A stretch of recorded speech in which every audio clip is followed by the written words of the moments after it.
Before we get started looking through my e-portfolio, I'd like to take a minute to talk about the best ways that I think technology can be incorporated into my classroom. And because I want to be a math teacher, I think it can be hard to have students create their own technology as far as presentations and PowerPoints and things like that.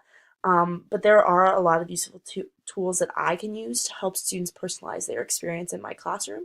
I think one of those best tools is Edpuzzle, which will allow me to put questions in the middle of my own videos that I create, and I can have students view those at home or have it be part of a classroom, an in-class test or something like that.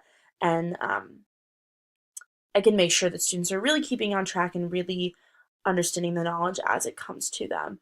Another great tool would be, online whiteboards. There's an app in the App Store called Whiteboard, and I can use that along with Screencast-O-Matic, and I can screencast myself taking or doing problems on the whiteboard and send that home to students in order for them to have a few more examples from what we did in class, just so that those who are struggling a little bit can pause it whenever they need to, and they can go back and they can re-look at one part of the problem that maybe is confusing for them and get another perspective on it.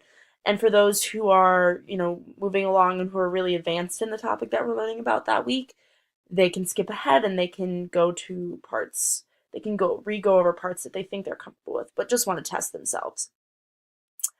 Next, we're going to look through my e-portfolio. We're going to look at the gallery here. So this is examples of my work. There are 5 on here, but I think my favorite one that I created is my e-newsletter, which I created using S'more.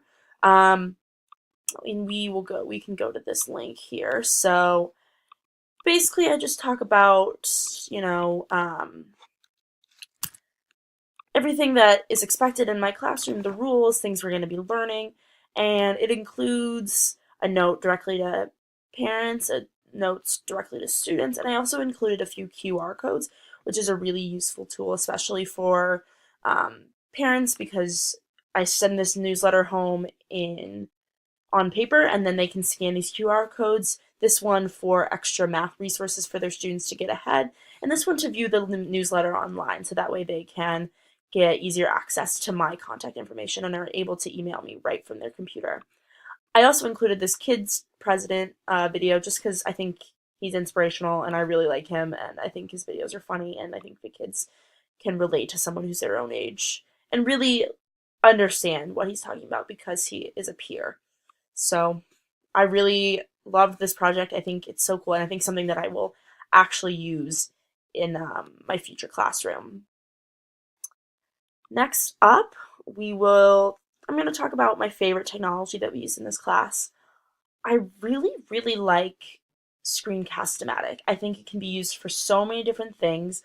I think you can really just make it your own. Like, you can record yourself going over a project like this, or you can also record yourself talking, or yourself, like a video of yourself rather than a video of your screen, so you can have both options to do that for your students.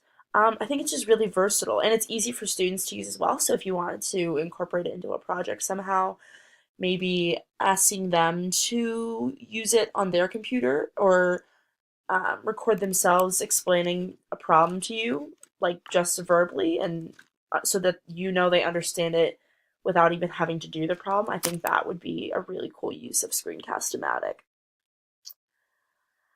Next, we're going to look at my professional development chart. So at the beginning of the W200 course, we took this survey and basically talking about how comfortable we were with technology and everything that is incorporated with digital citizenship and things like that. And clearly, I'm not very handy, didn't really know much about technology beyond basic, texting, Instagram, social media, email, PowerPoint, any like basic things. Beyond that, I really didn't know what I was doing. I talked about some strengths. Like I said, I'm comfortable with basic communication tools. I'm comfortable with basic presentation software, things like that. I'm definitely comfortable with, and I feel like are my strengths. I did want to learn more about technological tools into lessons, incorporating technological tools into my lessons plan because I think that's important, as well as just using it to best fit my student needs. I don't want to have technology become something that I feel like I have to use because it's a 21st century classroom.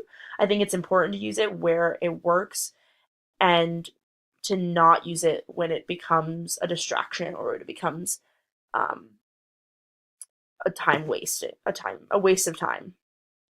So I took the quiz at the end of the course, and clearly things have changed a lot. There's a lot more pink on this board than there was in the beginning, and I feel like I did improve a lot overall. I feel like I learned a lot more about different technology mediums, how to improve my students' experience in the classroom. I just want to make sure that I another thing I want to learn about is Photoshop and iMovie because I feel like I didn't learn that much about it. But that's something for next time. So I feel like I definitely will be able to lead a 21st century classroom successfully. Thank you guys so much for watching my final presentation for W200. Thanks, guys.